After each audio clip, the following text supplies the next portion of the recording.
So now I guess we do the two discussants, 5 minutes each. The first discussant is Rohit Agrawala, who is chair of the C40 Cities Climate Leadership Group and environmental lead at Bloomberg Philanthropies. About 5 years ago, a group said that there were city studies on climate change mitigation adaptation. And I said, boy, that could be very interesting. And I was forced by physical means to invite a dozen or so such people, and I was just blown away. This is actually apropos of Arnolf's thing. So Rohit's been a key guy in this. I was telling him he already knew that the students here have selected Michael Bloomberg, his boss, to be the commencement speaker this year. It's just way cool, as the kids say. As you from Europe probably saw, he changed his political stance to neutral to Obama for reasons he may now describe to us. So I'll let Rohit take it from here. Okay, thank you, John. So I will really focus my comments more on the urban chapter. And first of all, thank you for the invitation to be here and to comment on this really important piece of work. And the fact that the GEA now includes an urban chapter is, of course, a significant decision in and of itself. One of the more ironic things I took away, and I mean this half in jest, but only half perhaps, is that with the observation that 75% of the world's GDP and 75% of its energy consumption is in cities and the rural population is going to be going down, at some point an urban chapter becomes irrelevant and a rural chapter should be what you have, right? Because the rest of it has to be about the urban environment. But let me talk for a minute both about your comments, Arnolf, which I suspect you were exaggerating to make a point. Your point is fair. I'm going to say a few things in defense of the importance of megacities, take issue with one of the observations you made about some of the challenges we face, but then reinforce one of the observations you made about the challenges that we face. So the C40 Cities Climate Leadership Group is an organization of megacities. We have 63 member cities, much like the Big Ten. We chose not to change the number when we expanded. But nonetheless, and what I find really important about megacities is three things. One, they have power. Two, they have the will to change. And three, they actually set the tone for the rest of the urban environment. And so what do I mean by that? In terms of powers, the C40 actually now, when Mayor Bloomberg took over, in fact, I'm special advisor to the chair. Mayor Bloomberg is the chair of the C40. When he took over as chair a couple of years ago, one of the things we realized is there was no source of information to catalog what powers the mayors of these 63 cities actually possessed. So we undertook to do that. So 2 years ago, C40 published a paper that Arup worked with us on. We're going to update it again at the beginning of next year, called Climate Action in Megacities. And among the things we did is for 36 of our largest cities, we cataloged of all the main climate-relevant policy areas. Where did power in that city reside? National, regional, municipal, etc., whatever the layers were. And we found some fascinating things. Mayors are insanely powerful, particularly when it comes to climate change. If you think about the areas that matter in this policy arena, whether it's transportation, whether it's solid waste, whether it's local air quality and the kinds of combustion that takes place within cities, basically the only topics related to energy consumption and climate change that mayors don't have significant power over is agriculture policy and grid electricity generation. Right? The rest, mayors have significant control. The vast majority, 70% of all mayors, are responsible for dealing with solid waste. More than half of mayors around the world have integrated transportation control in the sense that they control both the local streets and the transit system. right? And similarly, the majority of mayors actually have local zoning power, right? And so with that set of powers, you actually have the ability to do the kind of integrated planning that you collectively, in terms of the authors of the chapter, cite as being the key to getting this right. The second thing is that these cities actually have the will to act.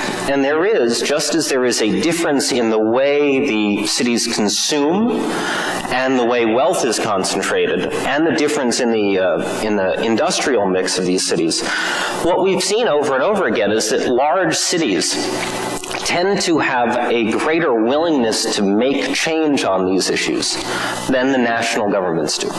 Right? We certainly have seen this in the United States, but in fact it's not just an American phenomenon. We've seen it in Korea, where the city of Seoul drove the policy of the Korean government. We've seen it in Brazil, where São Paulo and Rio, in fact building on the early achievements of Curitiba, but I think it was São Paulo and Rio that really drove the change. We've seen it in South Africa, where Johannesburg and Cape Town have really put this on the agenda.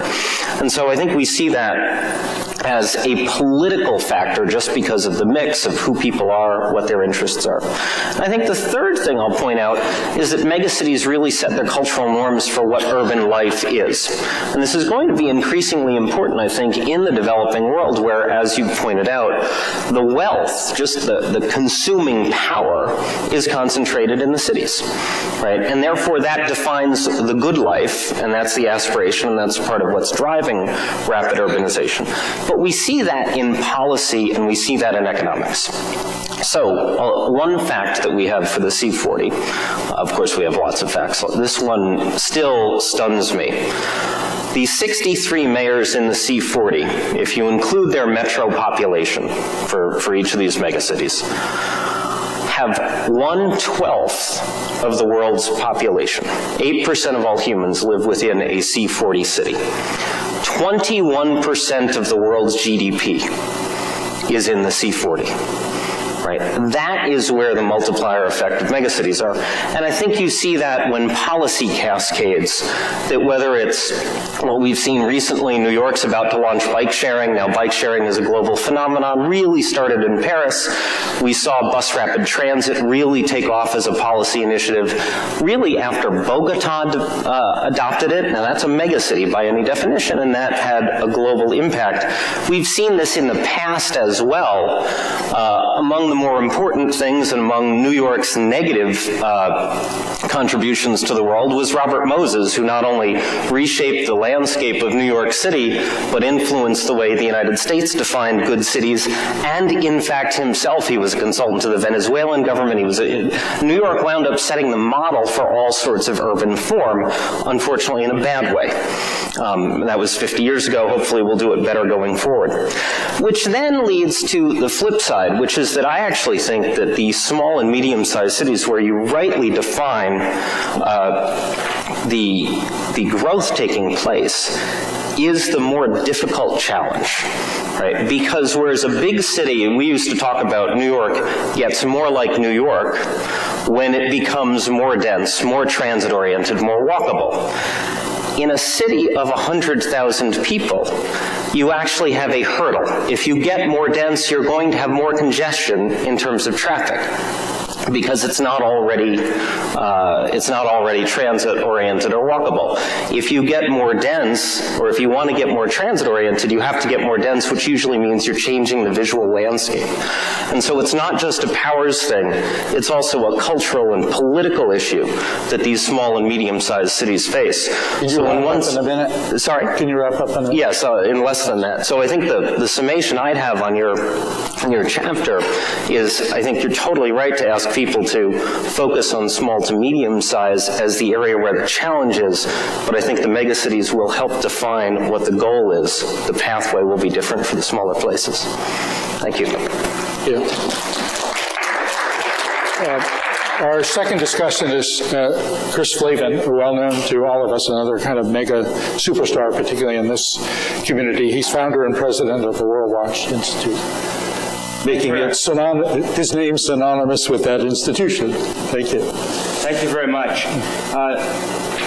even this one chapter is an extraordinary piece of work, and we've only been able to hear a few very small highlights of what I'm biased, but I think this is maybe the most important chapter, and then sort of lays out the scenarios and where we might be headed going forward. Okay. That's better. So I just wanted to sort of pull out 6 things that I think are particularly important messages that come out of this chapter. The first, I think we have to remind ourselves just how difficult this is to do, to accomplish the scenarios that have been laid out. I mean, I think it's easy, as we see them described, and everybody says, well, it's very much doable. We can have access for all. We can have energy security. We can decarbonize the economy. We can simply lay it out in a computer model. We're, of course, not anywhere close to actually headed in that direction. And, if you look at what virtually every sort of mainstream body is projecting and what is conventional wisdom of what is possible in Washington or Brussels or Beijing, it's a totally different picture of the world. So I just, we're here, probably a fairly like-minded group, and, we've got a study we really like, but I think we have to remind ourselves that this is not exactly the real world in terms of at least the politics of it. Second, I think the energy access is obviously a very important element that this was sort of brought in as a central element of the study. For those that don't know, I think there are probably some good academic reasons for doing this as well, maybe some good social reasons, but there's also the sort of global politics. We're in now, and I guess it's called the decade of sustainable energy for all, which is an official sort of United Nations Secretary General way of sort of organizing a stepped up UN effort on energy. And why is it sustainable? Sustainable energy, that's of course decarbonization. For all, that's basically the access. Why are these two? I think we would all agree they're both important goals, but why were they sort of put together in this very, sort of important sort of, global entity? To be very simple about it, the industrial countries wanted the decarbonization and the developing countries wanted the access, and so it is in effect a political compromise, though I would argue that it's a good one. But I think the conclusion here is an interesting one, which is, as the report says, the impact of if we do it in the right way of going to 100% energy access is going to have a negligible impact on emissions. And I think we have to be honest about ourselves. I think it goes both directions. I don't think almost anything we could do in rural in off-grid areas is going to make more than a smidgen of difference in terms of where we need to get on the carbon track. But it is clearly very important in its own right, and I want to applaud you for, in effect, solving 2 simultaneous equations here on behalf of the Secretary General.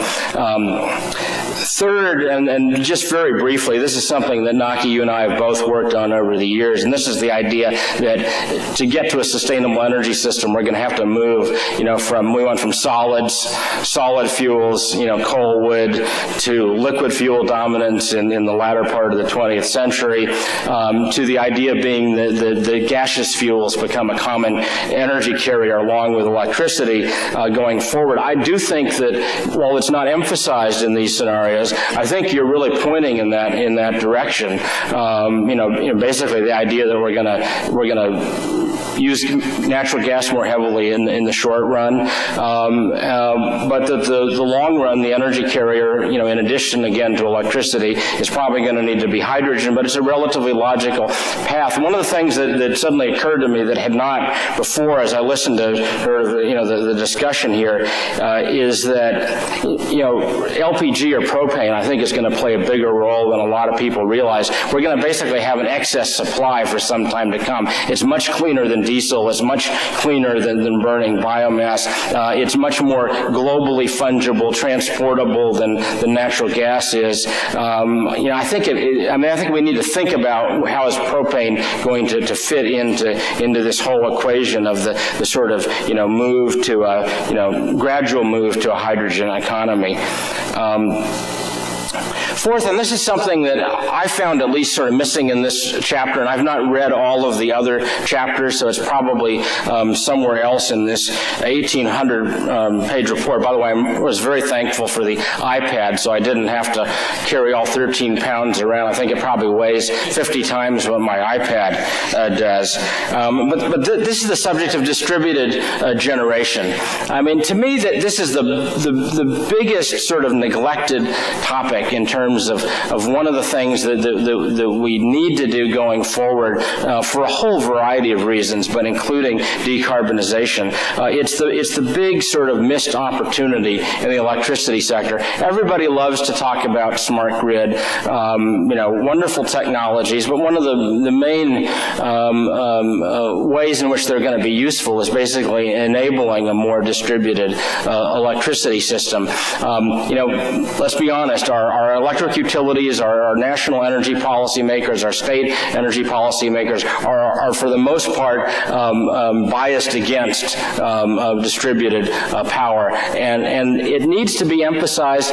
But I think that there's one piece missing, but this I think relates very closely to a point that was made earlier, is that distributed generation is not just about wind and solar and intermittent resources. It's also got to be about conventional fuels. I mean, in Germany they're using 20 kilowatt natural gas generators based in people's homes. Propane could play the same role in developing countries. You go to island countries, you ask, well, how are they going to deal with 80% renewables, which would be more economical than the system they did? Well, we're going to need storage, and it's going to take decades to develop. Well, wait a minute, you've got all these diesel generators on your system. Just don't throw them away. Rather than baseload, use them for backup. So I think that if we really emphasize distributed generation in a way that we haven't, both technology-wise and policy-wise, it'll make it that much easier to get to a low-carbon economy. Thanks. Great. Thanks, Chris.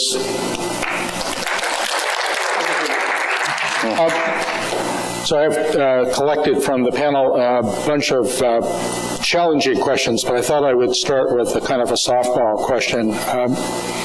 That is, I'm kind of excited about this question in view of the end of the last panel and this entire panel. So the question I have, which is looking forward to tomorrow and maybe further work, is, are we dreaming big enough and are we trying hard enough? The Occupy movement was mentioned before, just in passing, the 360 movement.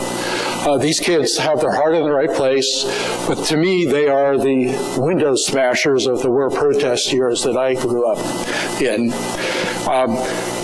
Sally mentioned 200 energy faculty here. What's your estimate on how many kids we have in each class? Stanford has 1,700 undergrads a year, maybe 200 each class across science and engineering, law, economics, business. 30 in each for undergrads? Oh, for undergrads. Yeah, undergrads. 200, 150. I work with a lot of them. These are some of the best students here.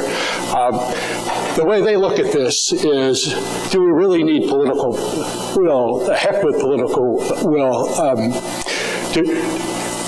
Do we really need government? I mean, this is kind of these kids are actually hunkering down and actually trying to solve the problem and not get on TV and interviewed. So just to not hold back at all, the way they might put it, I don't want to speak for them, is why do we need all this big stuff and huge investments? Isn't this way of thinking really just a big, dating myself once again, new industrial state, too big to fail pile of crap? So who wants to talk first? That's my one and only question. Sorry to take so long. Anybody want to take that challenge? Arnoff, you inspired me with your new model. Hisham, with your perspective. I like the city angles. Are there things we haven't thought about? I mean, this is Silicon Valley after all. Most of these, half of these kids are entrepreneurs, and they don't take no for an answer. They'll work with Sally on technology. Institutions aren't bad. Let's work around it. Let's do something completely differently. I'll take a first crack at it with Al. No, we're not thinking big enough in many ways, and I think let me tie it to two different things that I've kind of one thing that Chris was talking about, and one thing that was talked about briefly during this set of presentations, but I think really needs to be emphasized, which is we're talking about systems here.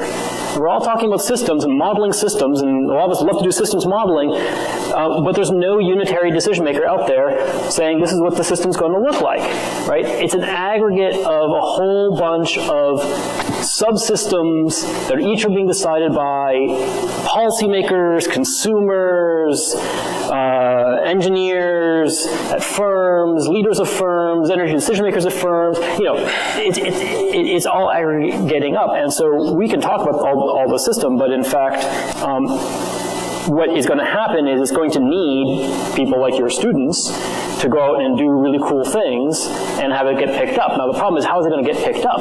The problem is the system. Now, the system, not the energy system, but the system as a political institutional system doesn't always allow their students to exercise that creativity that they would like to do. Get back to Chris's point on distributed power generation. I spend a lot of time when working on distributed power generation. I think it's great. One of the really cool things with distributed power generation is not the technology. It is that by going to a more distributed system, it opens up the institutional space, right? You move away from, look, a centralized power generation system requires a centralized institutional system, right? It requires big regulators, right? It requires big companies. A distributed system, the big companies can play in the distributed system world. That's fine. They want to play in that world, they can play in that world. But they're not the only ones who can play in that world. That's what's exciting with distributed power generation. It's not just the technology, right? It's the opening up of the business models that can be exploited. The opening up of the technologies that can be exploited, if it's allowed to be exploited. Great. That's my answer to that question. Great. It reminds me of that young precocious student whose thesis I read. Naki. Okay, I also want to go back to the issue of the students. Is this on? Thanks. That's much better. Now I can hear myself.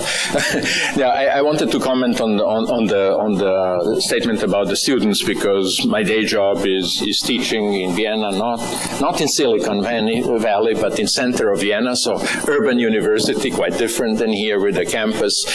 But over 10 years, I have seen a profound change.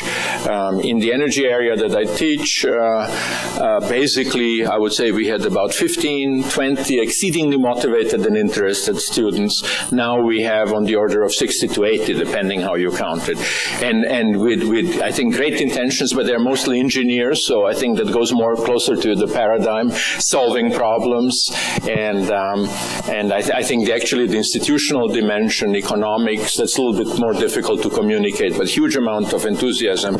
And just a few weeks ago, I gave a talk to about 600 high school students, and I have to say that was an enriching experience. First of all, because they asked the questions normally you don't get, because, people are, maybe too embarrassed to ask the difficult question, or simply, this question has been asked many times in academic environments. The students did, and I think it was really great. And the tenor of the question is, what can we do? Tell us what we can do on the ground, what is specific things that we can do.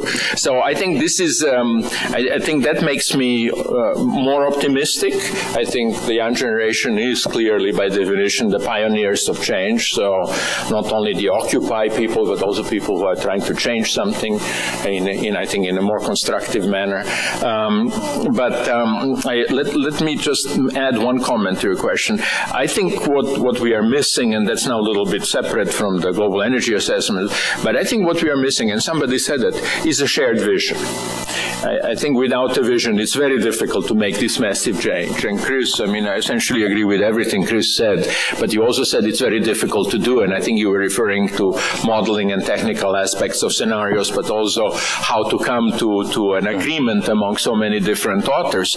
But it's difficult in this broader sense, not just in the sense of constructing scenarios, but actually having a new vision and a social contract. I think we have lost a little bit of that. After the Second War, we had that.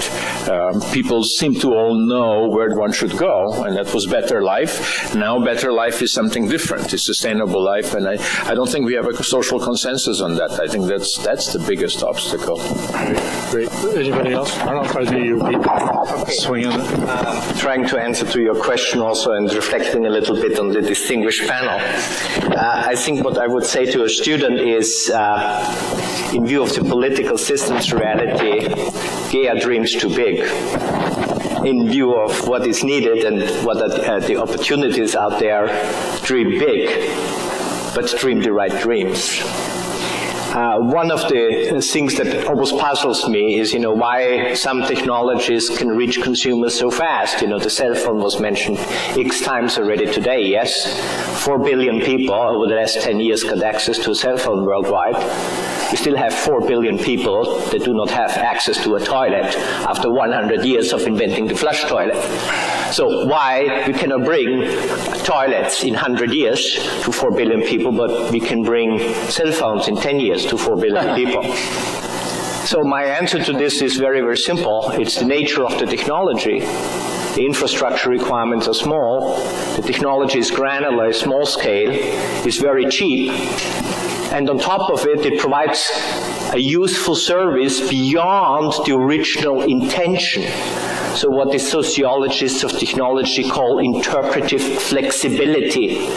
You need a cell phone in rural Africa, not because you want to chat to your neighbor, you can do this over the fence, but in order to transfer money because there is no banking system.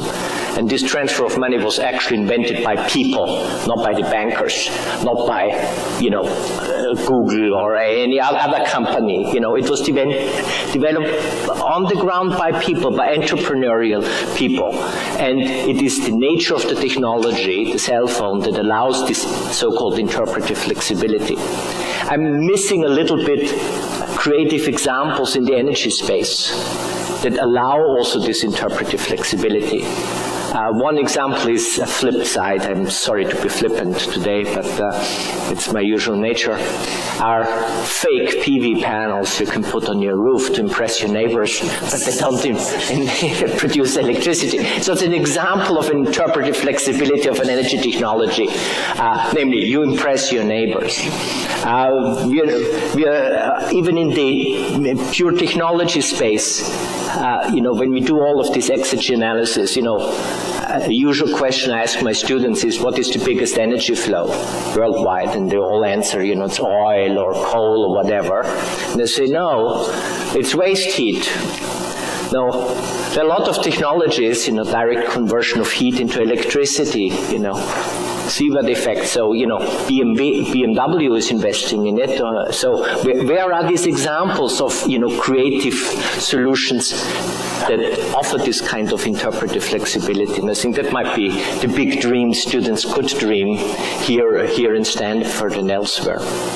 Great. Chris or Rohit, do you want to say it on this subject? But just quickly, for students today who are interested in this field, I think that you could not have a better time to be entering the field, because I think that the opportunities are enormous at every level. Whether you want to be a solar engineer or you want to be a high-level policymaker, and dozens of other kinds of professional jobs. Things I think are really going to open up tremendously in the next few years. And I say that as somebody who's been in the field for 30 years. And I've got to confess that when I got into it and was the age of Stanford, that Stanford students are today, I would have thought we would be much further along today than we are. There was this period of, what I think turned out to be, sort of false optimism in the 1980s. We really thought, we were going to sort of leap forward. And, I think it's partly that the technologies were not ready, but I think it's more fundamentally that the politics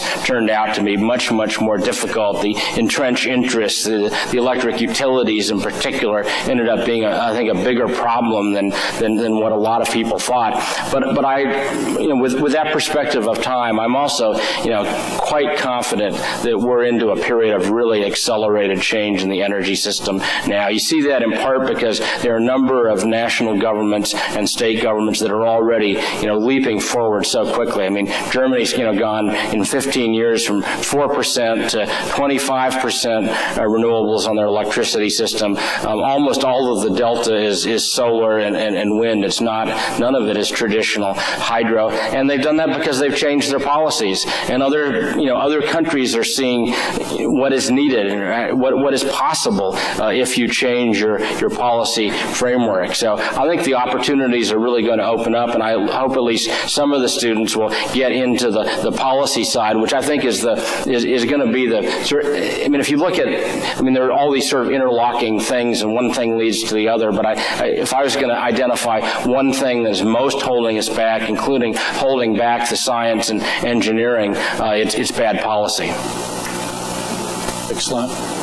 Any other comments on that question? If I could just say, sure. The one thing that, maybe everything's been said by everybody, or everything's been said, but not by everybody, but the one observation I'll make is that, as you point out, Chris, when it comes to changing systems, you've got lots of interests, right? Which the kind of consumer product rebellion approach to seceding from, the same old stuff, and I'm going to do it my own way and buy my own phone or whatever.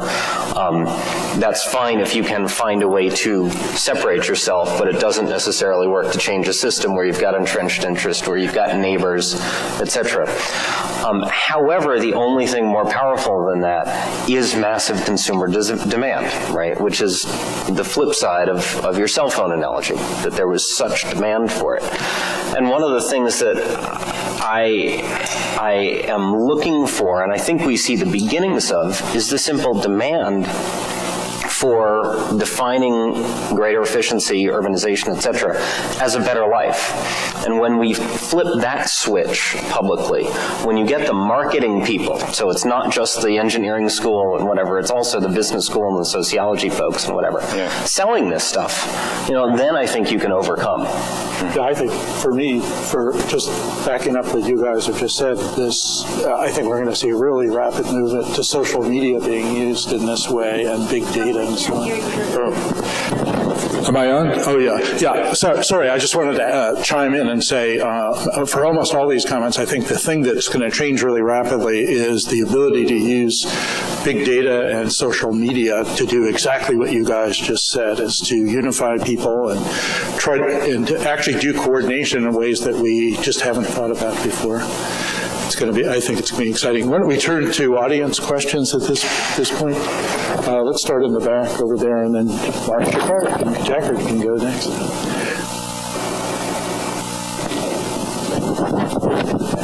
In the back first.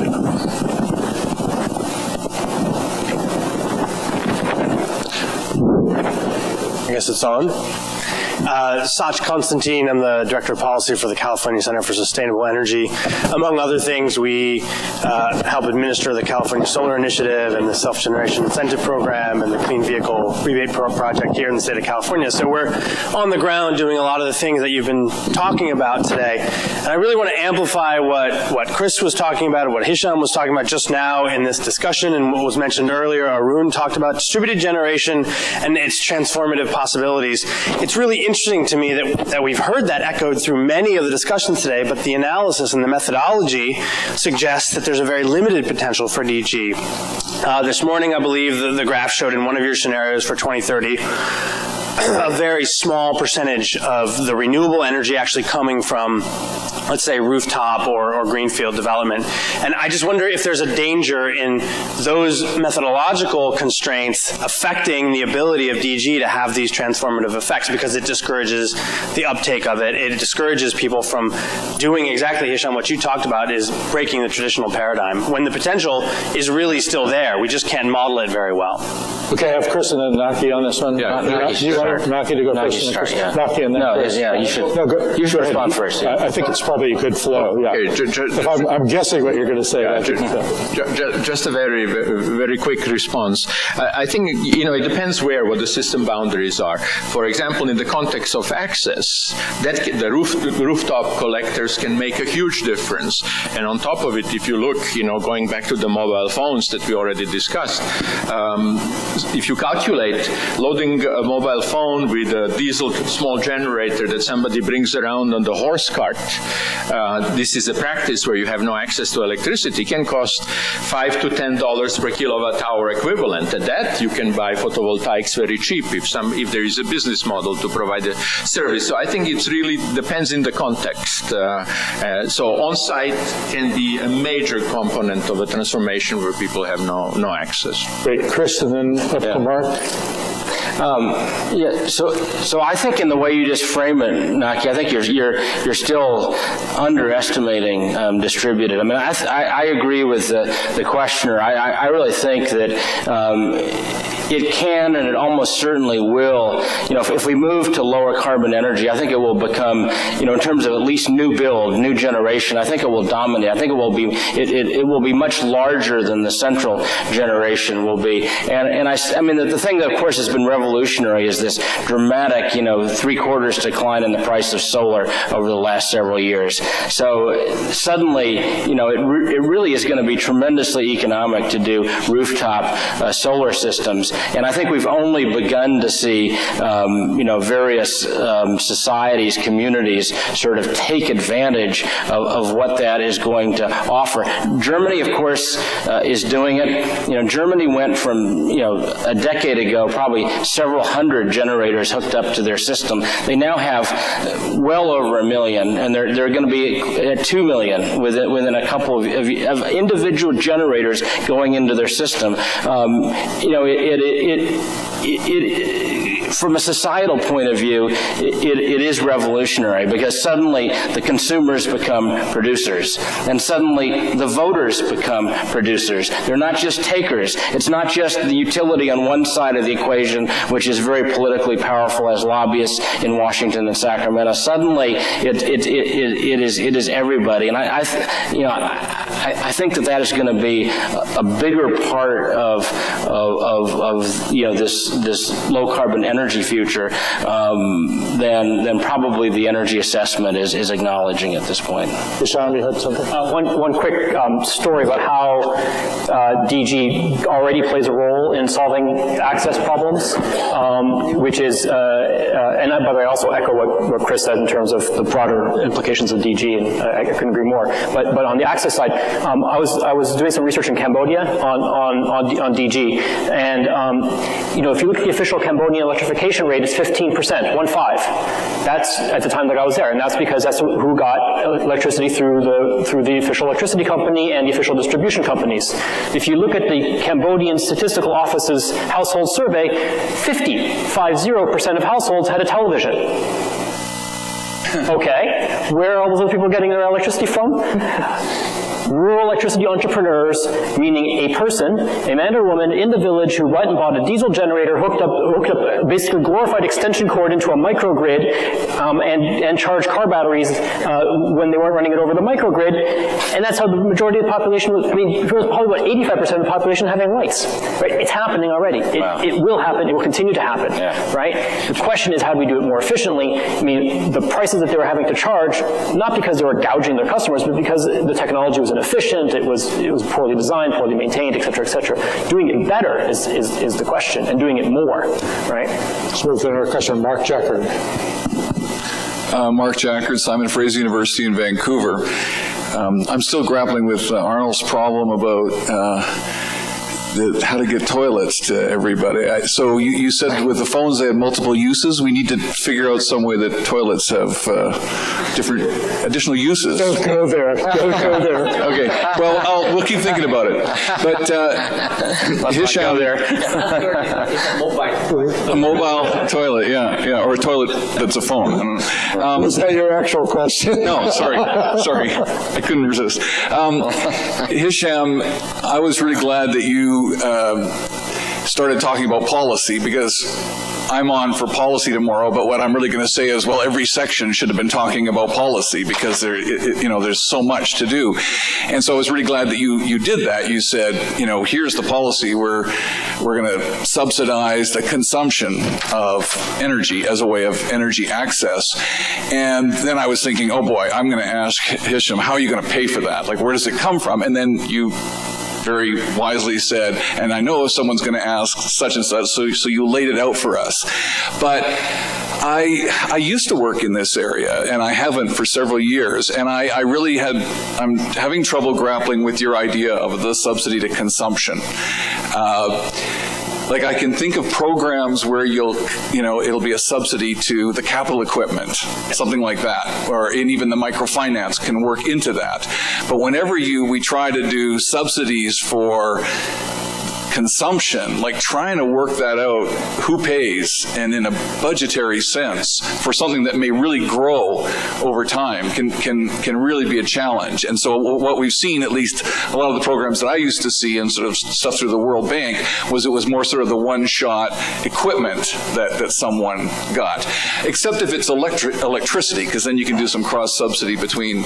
So I'm still challenged a little bit on, let's say you're thinking of a subsidy to LPG, for example. Yeah, like where the money comes from. Sure, same subject. Yeah, Hisham, I assume you want to reply. Yeah, okay. Because my question was exactly related to that. I was also going to ask, if you already diverse subsidy, why don't you propose subsidy of the capital equipment? Right? Because you only had microfinance for the first cost, and then fossil fuel subsidies, which we argued already several times this event that brings in the end wrong responses. So why didn't you consider at least capital subsidies? Okay, so I'm going to give the Weasley answer, and then I'm going to give the non-Weasley answer. The Weasley answer is actually what you just saw on all the subsidies and financing stuff was from Chapter 17, of which I did not participate in. That was the Modeling Pathways chapter. I wouldn't have done it that way. Okay, so that's my mea culpa. It wasn't me, right? I didn't do it. The other part of the answer is I agree. Yeah, I agree with you, right? That in fact there's two issues here. It's capital and it's ongoing costs. I do think that the capital upfront costs are a big issue. I've actually written about this elsewhere, right? And that solving that capital upfront cost problem is big. I've talked about how you might do it through various types of financing schemes, including direct subsidies for capital, though that can be tricky to do as well. But not having it as a consumption subsidy. However, having said that, while I agree that the evidence for the effectiveness and efficiency of consumption subsidies is pretty bad, in theory, one could design a subsidy system that was better. Would it be perfect? No. Will it be necessary to meet these goals? It very well might be. That's a sad fact. What we might have to do is we might have to accept some inefficiencies, because you can't design a perfect subsidy system, to get the fuel at a price that is at a level that people who need it can afford it. We can definitely do it better. We can tie it to all kinds of other things to prevent the leakage. We can create sunset clauses. We can, there's a bunch of stuff we can do to do it much better than's been done in the past and your experience. I would have done something. I mean, had I been involved in that part of the work, I would have actually had a broader portfolio of options on the capital cost front. But I don't think we should throw the baby with the bathwater just because we haven't been able to do subsidies very well in the past on consumption. When it comes to rural poor, I was just thinking more about the quantity rather than efficiency. I'm just where would that money, like trying to get... It's less than 8% of current, I mean, it's less than 8% of current subsidies, right? So, I mean, it grows, granted, it grows. This is why you need to have it targeted, sunsetted, right, in a proper way, so that, in fact, what you are able to do is not have the subsidy balloon over time, right? It's a matter of the subsidy design has to be better. Thank you. I just had a quick question for you all. I was interested in your reaction to I think the real key point that Deanna made in her presentation discussions earlier, and that is the real key to a sustainable energy future is the focus on energy services, not energy per se. I mean, that to me is literally the bottom line we have, and it really takes us back to the whole idea of Thomas Edison. When he invented electricity, he focused on, he said, it's electricity service. The technology was not there to do it outside of a little corner of Manhattan at the time.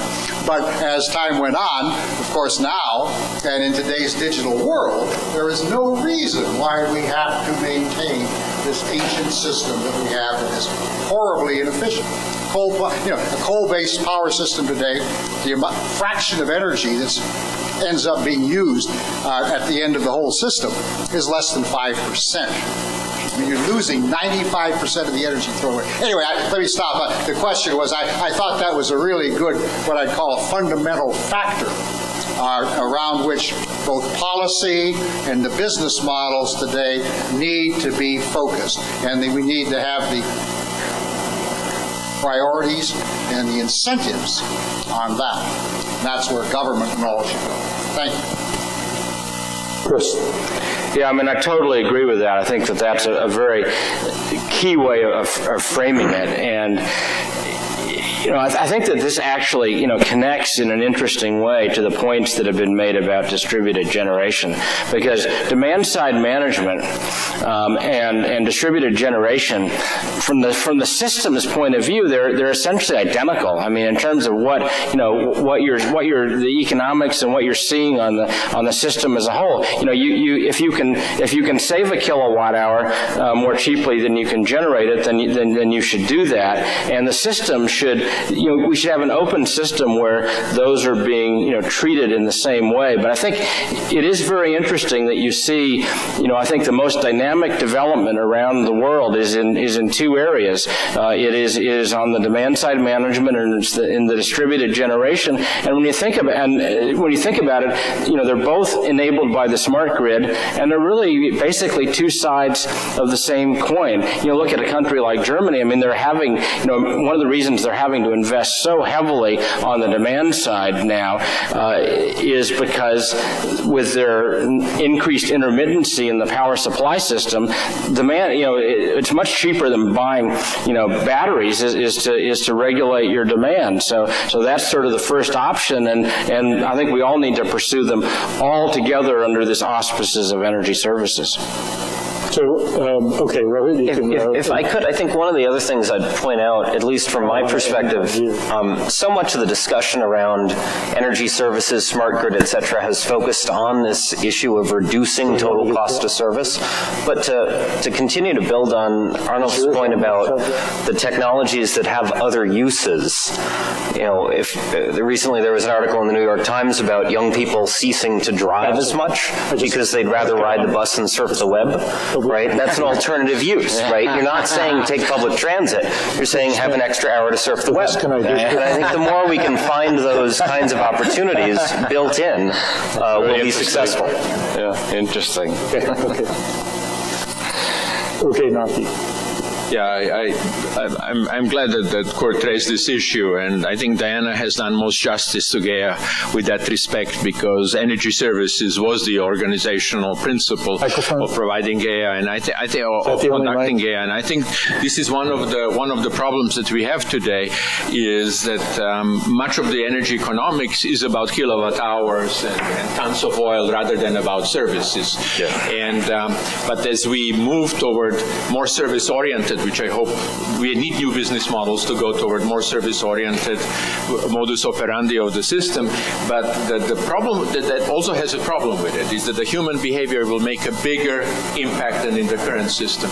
And I think it's very important to keep in mind energy-efficient houses, zero-energy houses have a lot to do with what people do when they live in them. So demand-side management is a slightly different game than we have had with the historical energy systems, and more on a personal experience. I bought 6 months ago an electric car. That has changed my life toward energy efficiency a lot, because you want to get that extra mile out of every kilowatt hour. More intercontinental. Okay, so now we're going to do Kirk Smith and responses, and then Sally responses, and then Sally gives the close.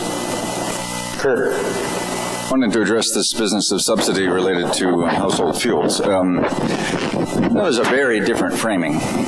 We spend $100 billion roughly a year on controlling outdoor air pollution in this country, and we think it's well worth it. Now that doesn't occur but directly by subsidy, but it costs us to do it through the regulations and the controls on everything, all the sources of outdoor air pollution. It costs society far more, actually, than it would cost to control household air pollution and the health effects from that. So part of the problem is that there's nobody to blame.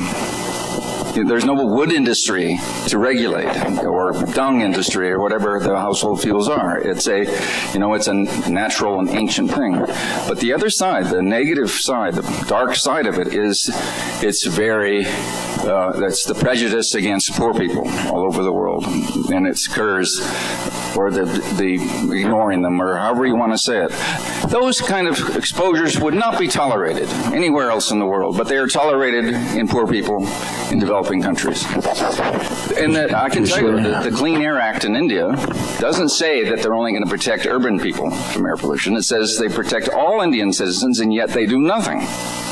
So, I mean, and the cost is not high by comparison to what the Indians even are starting to do for outdoor air pollution, because they're concerned. But the same pollution, comes indoors, goes out there. There's no difference. You notice I didn't use the word indoor because it's just bad combustion and the fact that people breathe the results of it that causes the problem. So, I mean, I think you got to reframe around some other way besides subsidy to explain this. It's an investment. It's a social investment. Just as spending $100 billion in this country to control outdoor air pollution is a social investment that nobody argues. It's very cost effective. All the cost benefit studies show that it is, just as it is in Europe. Well, why aren't the households in rural India also part of that calculus? That's really the issue. Now, maybe we need to be smarter on how we do it through maybe the ID cards in India, and so forth, to get these technologies to people. But the costs are low compared to what we already spend to protect ourselves. Great. Any responses to that? That was kind of a great Yeah, I agree with you entirely, Kirk. And the cost-benefit analyses that have been done, and I know, show clearly benefits well higher than cost. I think part of the issue is we can calculate that benefit-cost ratio, but those benefits and costs accrue to different people, and some of it's monetized and some of it's not monetized, and some of it's, and how it's framed makes it very difficult to sort of move the system. And so I agree entirely that the framing of it and the question around how you deal with the non-monetary aspects of it, and how you deal with the split incentive problems, even within the government, right? I mean, it's the health ministry who's bearing the burden of costs in a lot of places, and it's the energy ministry who's going to bear the burden of a subsidy. Okay, well, how are you going to deal with that within a governmental structure, right? I agree, part of it is a reframing, and we should do that. I think Sally Benson has a question. Okay, yeah. So this thought combines a couple of things that we've heard about today. First, going back to Naki's map, which showed that there were large portions of the globe that could meet their own energy needs, but then there were urban areas where they couldn't. And so that's sort of one thought. The other thing is I think that what good looked like in terms of energy sort of was the one-size-fits-all model, that everyone would have exactly the same services, the same service providers, the same infrastructure, the same technology. But perhaps as we sort of look to the future, thinking about a differentiation between the megacities, which have one set of needs and demands and opportunities, and then smaller cities, the 500,000 people or less kind of cities, perhaps we should really start thinking about, segregating the world into different classes of technologies and how one would go about meeting those needs, which would open people's eyes more to the potential for distributed generation, and at the same time recognize the realities that megacities are going to have their own kinds of requirements. Is that a useful framing or not? I'd just be curious about your opinions on that. Well, I would just like to make a comment on your comment, because I agree with it. And I think there is a lot to say for an argument that the diversity will be increasing rather than decreasing in this transformed world, to take the opportunities at the local level that will be different in different places. And I think that the new systems and technologies will offer that. And if we move along Chris's lines toward ever more toward prosumers, people who consume and produce at the same time locally, I think diversity in it will increase also from that point of view. So I don't think we'll see much more homogenization in this transformation process. Yeah, I mean, I agree with that. I mean, one of the things that is going to vary a lot, and probably even more than the sort of, resources and even the configuration of cities is what the local politics are. Because, it's politics that basically holds things back. Now, the good news, I think, New York is probably a preeminent example. The politics are totally different. I mean, you can do things at the city level that you couldn't get away with in Washington, right? I mean, Mayor Bloomberg's policy, just wouldn't fly in Washington at this point. So, as your C40 shows, I mean, there are an awful lot of cities that are out there getting ahead of the national governments. But we are seeing, different cities are doing it in very different ways. I mean, it's partly maybe, if you're Phoenix, you've got a better solar resource than you do in Hamburg. But, the complexity of it is shown by the fact that Hamburg is actually doing much, much more rooftop solar, even though it has a third of the resource. And that's because, the politics are different in Hamburg, and the culture is different. But, I think you're exactly right that, we're going to see tremendous diversity, and we certainly should not come up with, one sort of prescription for everybody. Arnulf. I would like to add, a more fundamental kind of dichotomy here, or trade-off, I think, which is important, and offer a little flippant remark on the kind of, the governability and, the enormous powers at the city scale level. There's one area, if we adopt this idea that, the technological configurations, I don't think technologies will be so different. The combinations and the systems integration of the technologies will be very diverse in my viewpoint. There is one area where decision makers at the local scale have absolutely no power, and that's on technology standards. Major Bloomberg could not enforce a standard on hybrid cars on all taxi cars in New York City, because that's actually a mandate of New York state government, and they were very keen to basically tell Major Bloomberg that he could not make this decision.